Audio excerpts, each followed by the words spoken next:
Morning students. तो आज जो हम जो कोडिंग क्लस्टर जो हमारी आज हमारा तीसरा वीडियो है इसका, तो आज हम पढ़ाने चाह रहे हैं एक्चुअली स्टेटमेंट्स। ओके, तो हमारी जो आज की क्लास है वो है स्टेटमेंट्स।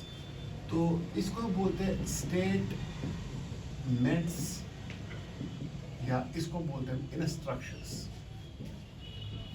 तो अब ये भी तो एक क्वेश्चन आता है कि सर इसमें स्टेटमेंट्स या इंस्ट्रक्शन इसके दो नाम क्यों हैं? ठीक है जी, तो ये भी एक बहुत बड़ा फलसफा कि कभी हम इसको स्टेटमेंट्स बोलते हैं, कभी हम इंस्ट्रक्शंस बोलते हैं। तो ये हमें देखना कि ये चीज़ मसला क्या है।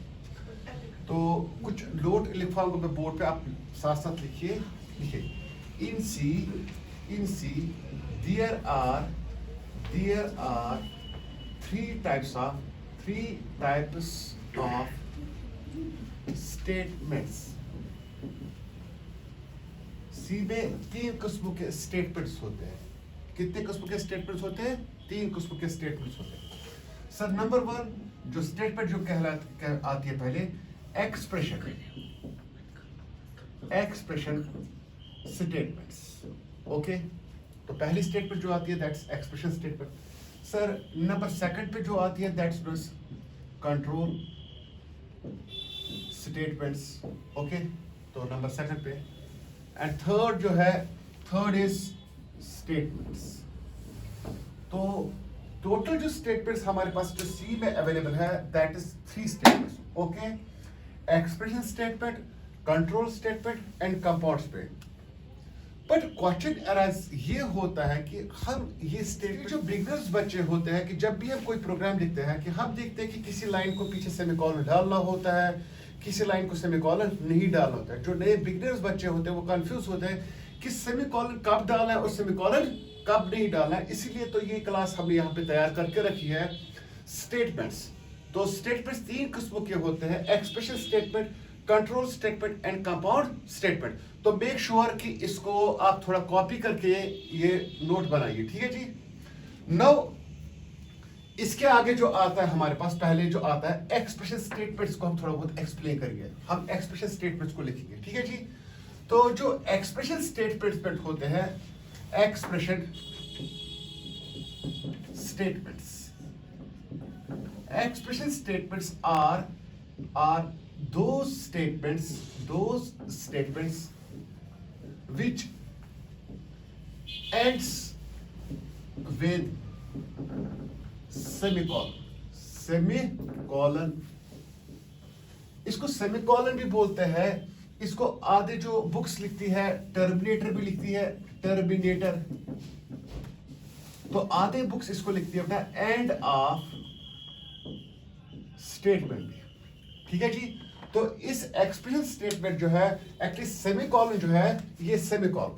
सर इस सेमीकोलन को एक्चुअली तीन नामों से पुकारते हैं। कभी कभी हम इसको बोलते हैं टर्मिनेटर भी, एंड ऑफ स्टेटमेंट भी, एंड समटाइम्स सर सेमीकोलन भी इसको बोलते हैं। ठीक है जी।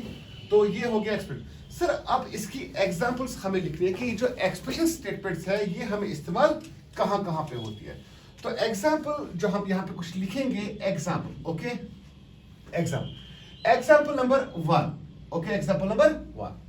जब भी हम कोई वेरिएबल बनाते हैं लाइक इंट, कैर, फ्लोट या कोई भी एरे टाइप का, कोई स्ट्रिंग टाइप का या स्ट्रक्चर टाइप का, यूनिट टाइप का, जब भी हम कोई वेरिएबल बनाते हैं तो हम पीछे उसको क्या डालते हैं? सेमीकोलन। ओके सर, ओके इसको बोलते हैं एक चीज। सर जब भी हमें कोई वेरिएबल बनाना है तो पीछे हमें जरूरी सेमीकोलन डालना ही डालना। सर दूसरी चीज जो है, sir x is equal to sir 20। अब ये जरूरी नहीं आप x यहां पे लोगे, कोई भी एग्जांपल हम ले सकते हैं like example y। Okay, y is equal to 20। Okay, तो पीछे क्या है बेटा? Semicolon. Sir third case, sir p is equal to q। p में क्या डाला हमने? q। ओके, तो p में हम डाल रहे हैं q। And fourth one is print F. जब भी हम usually print F, play, screen, get, वेच लिखते हैं तो हम जब भी लिखते हैं इसमें तो हम पीछे से क्या डालते हैं? इसको semicolon. Okay sir fifth one जो एग्जांपल है, जब भी हम कोई मैथमेटिकल ऑपरेशन करेंगे अपने प्रोग्रामिंग में, sir example Q is equal to P plus R into Z या C। ओके, तो हम ये लिखा, तो ये चीज है। And sixth one, last one sir जो लास्ट वाला हमने डाला वो थोड़ा कंफ्यूजन करने वाला है। खाली मैंने क्या डाला है पे सेमीकोलन। क्या डाला? सेमीकोलन। सर ये 6 एग्जांपल जो हमें आते हैं, ये आते हैं सारे एक्सप्रेशन जो आते हैं ये आते हैं एक्सप्रेशन स्टेटमेंट। सर ये जो 6th वाला है कि ये थोड़ा बहुत कंफ्यूजन करने वाला हम पे यहाँ पे दिखाई दे रहा है, क्योंकि हमने बोला था कि एक्सप्रेशन स्टेटमेंट्स वो स्टेटमेंट्स होते हैं जिनका एंड होता है सेमीकोलन से। सर एग्जांपल, जो एग्जांपल नंबर 1 है ये तो आई से स्टार्ट हो गया एक्स तक, तो पीछे क्या आया? सेमीकोलन। सर दूसरी जो एग्जांपल है y से स्टार्ट हुआ 20 तक, तो 0 तक, तो पीछे सेमीकोलन है। थर्ड p से q तक ऐसे प्रिंटफ हो रहा है। सर यहाँ पे एक एक्सप्रेशन इवैल्यूएट हो रही है q इज इक्वल टू, तो पीछे क्या है? सर जो ये 6th वन है इसमें क्या हमने खाली डाला? सेमीकोलन। सर एक्चुअली जो ये सेमीकोलन जो है खाली, sir actually it is known as null statement. Null statement, okay, null statement. तो नल स्टेटमेंट के बाद में आपको बहुत कुछ कम ज्यादातर इस पे मटेरियल मिलेगा। एक्चुअली नल स्टेटमेंट्स क्या होती है सर?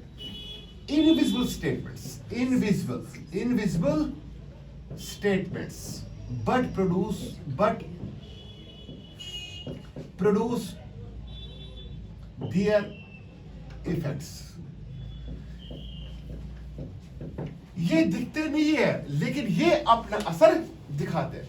सर एक एग्जांपल, जैसे कि जो डेनिस रिची है जिसने जो सी लैंग्वेज बनाई 1972 में बेल लेबोरेटरी में, तो उसने नल स्टेट का कांसेप्ट क्यों रखा गया है? तो एक्चुअली डेनिस रिची ये दिखाना चाहता था कि प्रोग्रामिंग जो है एक्चुअली, जैसे कि अब रियल वर्ल्ड में एक प्रॉब्लम को सॉल्व करने के लिए हमारे पास हजारों तरीके होते हैं। से एग्जांपल, सिंपल एग्जांपल, अगर आपको कहीं जाना है तो लाल चौक जाना है, श्रीनगर लाल चौक, तो लाल चौक जाने का एक ही रास्ता नहीं है, मल्टीपल रास्ते हैं, ठीक है जी। तो सेम केस के अगर हमें कोई प्रॉब्लम सॉल्व करनी है कंप्यूटर पे, इसमें भी बहुत सारे सॉल्यूशंस हो सकते हैं एक ही प्रॉब्लम के। तो इसलिए हमने क्या लगाया? नल स्टेटमेंट। एग्जांपल क्यू की एक एग्जांपल लेंगे कि जब हम कहीं पे क्यू बनाते हैं, क्यू मींस लाइन, ठीक है। जो तीसरा वाला बंदा है, थर्ड पर्सन, जब इसकी माँ अगर इसको कॉल करेगी कि आपका कौन सा सीरियल है, तो ओब्वियसली बोलेगा मामा 3rd नंबर है, तो मामा को खुद समझ आएगा कि आगे 2 बंदे हैं। अब जो दूसरा वाला बंदा अगर इसकी माँ को फोन करेगी बेटा कौन सा नंबर है, ओब्वियसली मामा 2nd, मामा को खुद आएगा समझ के ना इसके आगे 1 बंदा है। जो पहला वाला बंदा है जब इसको मामा फोन करेगी ये क्या बोलेगा कि मामा मेरे आगे दरवाजा है, हवा है, पानी है, तो मामा को खुद बात समझ आएगा कि इसके आगे कोई बंदा नहीं है। तो इसी चीज को एक्चुअली ये एक रियल कांसेप्ट है, रियल लाइफ कांसेप्ट है जो डेनिस रिची ने अपने प्रोग्रामिंग में सपोर्ट करने के लिए रखा कि जैसे रियल वर्ल्ड में जो पहला, जब एक क्यू बनाते हैं, लाइन बनाते हैं, जो पहला वाला बंदा है उसके सामने कोई नहीं है, तो इसीलिए सी में भी एक कांसेप्ट आया, नल स्टेटमेंट कांसेप्ट, कि इसके आगे कोई नहीं है, ठीक है। तो इस नल स्टेटमेंट को हमें थोड़ा आगे और डिटेल में पढ़ना है। राइट नाउ इस वक्त हम जो देखना चाहते हैं, बहुत सारे जो हमारे व्यूअर्स हैं जो इसको वीडियो देख रहे हैं, कुछ कंफ्यूजन आप उनके दिमाग में होगा कि सर जी हमने जो इस चीज को देखा है, इंट एक्स को यूजी जो किताब लिखती है डिक्लेरेशन, अल्लाह बोलते हैं कि इसमें डिक्लेरेशन स्टेटमेंट इसको बोलते हैं, लेकिन आपने तो ऊपर उनको बोला कि एक एक्सप्रेशन स्टेटमेंट है। से एग्जांपल इसको बोलते हैं इनिशियलाइजेशन। सर ये जो ये वाली चीज है सर ये थोड़ा बहुत कंफ्यूजिंग है, इसको बोलते हैं असाइनमेंट। सेम केस एक एक्सप्रेशन है और ये आपकी एक नल स्टेटमेंट है, ओके बेटा।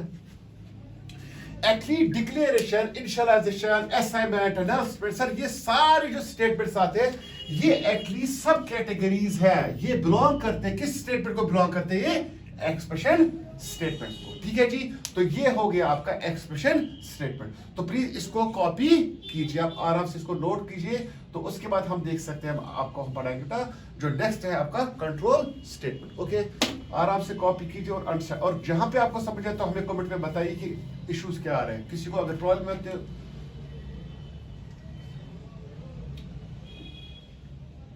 नाउ उसके बाद हम देखते हैं, अभी हमने नल को थोड़ा एक्सप्लेन नहीं किया, खाली लिखा कि नल स्टेटमेंट क्या होता है। अब इसके बाद जो हमारा आता है तो वो आता है दूसरा कंट्रोल स्टेटमेंट। तो अभी भी बहुत है, क्योंकि सी लैंग्वेज जो है वो वास्ट लैंग्वेज लाइक जावा है, आगे जाके PHP है, C++ है, डेटा स्ट्रक्चर है, तो लगभग सिंटेक्स तो लगभग ऑलमोस्ट हर एक लैंग्वेज सी का ही फॉलो करती है। If you know see you know everything. तो ठीक है, तो एक्चुअली जब आपको जो दूसरी स्टेटमेंट आती है that is control statement, control statements. Okay, अब अगर आपको ये याद नहीं रहेगा कि कहां पे सेमीकोलन डालना है और कहां पे सेमीकोलन नहीं डालना, खाली कंट्रोल स्टेटमेंट पे फोकस कीजिए। खाली 5 जगह ऐसी है। नंबर 1, सर पहले इसको लिखना, सॉरी है सर, आर दो statements which does not terminate with semicolon, जिसको सेमीकोलन नहीं होता है। तो सर कौन कौन सी एग्जांपल्स है इसमें, कौन कौन सी एग्जांपल हमें आती है? नंबर 1, जब भी आप कहीं पे इफ लिखोगे, पे यहाँ पे एक एक्सप्रेशन होती है, जब भी आप इफ लिखोगे तो इफ में आपको ये चीज देखनी है कि इसके पीछे कभी भी सेमीकोलन नहीं लगता है। ठीक है।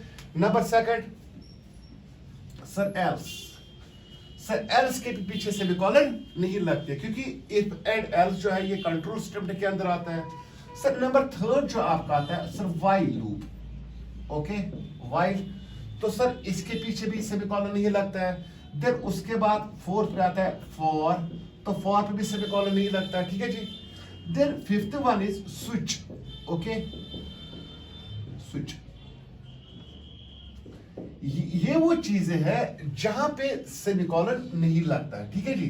तो इस चीज को नोट कीजिए कि कंट्रोल स्टेटमेंट वो स्टेटमेंट्स होती है, खाली ये 5 जगह है पूरी प्रोग्रामिंग मशीन में जहां पे सेमीकोलन नहीं लगता है। और एक चीज है हैश डिफाइंड। ठीक है, तो इंशाल्लाह वो तो आगे देखना कि वहां पे सेमीकोलन क्यों नहीं लगाते। ठीक है जी, इसको कॉपी कीजिए आराम से। अब जो 3rd वन बचता है, तो हमारे पास जो 3rd वन है that is known as compound statement. Compound statements.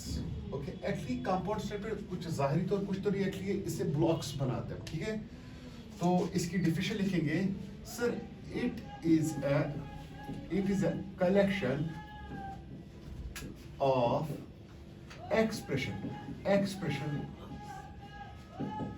statements as well as control statements। तो एक्चुअली जो कंपाउंड स्टेटमेंट जो है ये एक्चुअली कंट्रोल स्टेटमेंट जो है, कंपाउंड स्टेटमेंट जो है it's a collection of expression statements as well as control statement. तो आपने कहीं बहुत सारी जगहों पे देखा होगा कि इसकी एग्जांपल जैसे है, हम जब इफ लेते हैं, क्या लेते हैं, या इफ एग्जांपल एक ब्लॉक बनाते हैं, जब भी हमें एक ब्लॉक बनाना पड़ता है तो हम ये वाले कर्ली ब्रेसेस इस्तेमाल करते हैं। ठीक है जी। तो इसके अंदर अगर मैंने लिखा 8x, ओके, तो या इसके अंदर x तो नहीं लिख सकते हम, सर ऐसे लिखे x इज इक्वल टू 50, तो x पे क्या डाला 50, एक्सप्रेशन है तो पीछे क्या आया सेमीकोलन, और इसके अंदर फिर अगर हमने इफ लिया, इफ y ग्रेटर देन 30, तो ठीक है, तो ये जो ये चीज आई तो ये है actually control statement. Okay sir, actually इसके नीचे भी हम कुछ लिख सकते हैं, फिर example print F hello, okay, तो पीछे सेमीकोलन। सर इसमें इस ब्लॉक पर मैंने 3 स्टेटमेंट्स बनाई, तो 3 स्टेटमेंट जो है, एक जो है पहली एक्सप्रेशन, तीसरी भी एक्सप्रेशन, बट बीच वाली जो है ये कंट्रोल स्टेटमेंट। सर इन ब्रेसेस को जो हमने लिखा, सर इनको बोलते हैं कंपाउंड ब्रेसेस, कंपाउंड ब्रेसेस, और इन सब स्टेटमेंट्स को बोलते हैं एक्चुअली कंपाउंड स्टेटमेंट्स। क्या बोलते हैं इनको? Compound statements. ओके, तो ये है हमारा जो ये, इंशाल्लाह जो हमारा नेक्स्ट वीडियो जो होगा वो इफ पे होगा, तो होपफुली, तो बट एक ही चीज आपसे रिक्वेस्ट करना चाहता हूँ कि हमारे चैनल को सब्सक्राइब कीजिए। अभी हम और भी मेहनत कर रहे हैं ताकि हम C++, data structure, PHP, Python, HTML, CSS, तो इंशाल्लाह उनको भी स्टेप बाय स्टेप आपको ऐसे अपलोड कर सकते हैं। तो प्लीज एंड प्लीज रिक्वेस्ट कि हमारी चैनल को सब्सक्राइब कीजिए और मैक्सिमम से कीजिए, शेयर करने की कोशिश कीजिए। Thank you.